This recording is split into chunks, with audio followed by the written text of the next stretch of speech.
एक बूढ़ी माँ की दर्द भरी कहानी। जिन लड़के को बिना दिन रात देखे, भूख ना होते हुए भी और मनचाहा खाना हमेशा खिलाने के लिए जो माँ तैयार रहती थी, अब उसी माँ को लड़के के यहाँ पर दिनों के हिसाब से खाना दिया जाता था। माँ का दिल बड़ा था।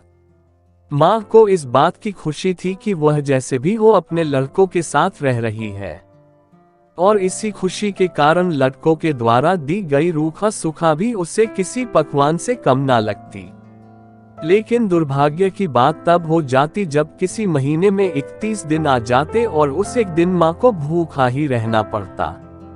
एक बार जब बड़े लड़के के यहाँ 15 दिनों तक खाना खाने के बारी चल रही थी, तब बड़ा लड़का अपनी बीवी और बच्चे के साथ कहीं बाहर किसी फंक्शन में जा रहा था।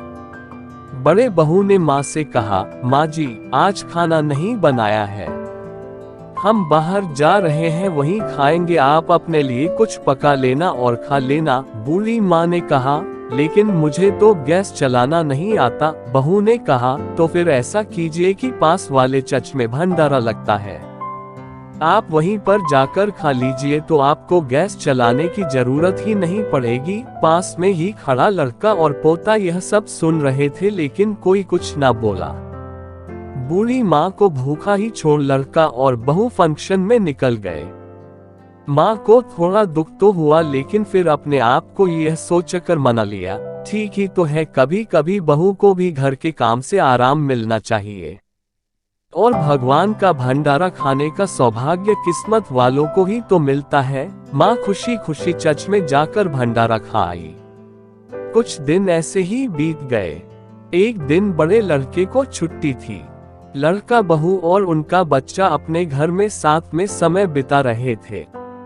माँ बाप छोटे बच्चे को पूछ रहे थे कि वह बड़ा होकर क्या बनना चाहता है और क्या करना चाहता है। छोटे बच्चे ने बड़े ही सरल भाव से माँ बाप को उत्तर देते हुए कहा, वह बड़े होकर डॉक्टर बनना चाहता है। उसका इच्छा इस घर से भी बड़ा एक घर लेने की है, लेकिन वह घर वृद्धाश्रम के पास होना चाहिए। माँ बाप ने पूछा, घर के पास वृद्धाश्रम क्यों होना चाहिए? तब बच्चा माँ बाप से कहता है, घर के पास वृद्धाश्रम इसलिए होना चाहिए ताकि जब मैं बड़ा होकर कभी बाहर जाऊं तो आप दोनों को ज्यादा तकलीफ ना हो, तो वृद्धाश्रम नजदीक रहेगा तो आपको ज्यादा दूर जाकर रहना ना पड़ेगा। मासूम बच्चे का ऐसा जवाब सुनकर दोनों ही के पैरों तले से जमीन खिसक गई। उन्हें अपनी गलतियों का एहसास अब जाकर हुआ था, जो उनके 5 साल के बेटे ने पहले ही कर लिया था। दोस्तों, दुनिया के हर माँ बाप यह सोचकर अपने बच्चों को बड़ा करते हैं कि वह उनके बुढ़ापे की लाठी बनेंगे, ना कि वह लाठी बनकर उनके ही पीठ पर बरसेंगे। कर्म का चक्र निरंतर घूमता रहता है। दोस्तों, आज जो तुम दूसरों के साथ कर रहे हो, आगे चलकर तुम्हारे साथ वही होगा, यह तय है।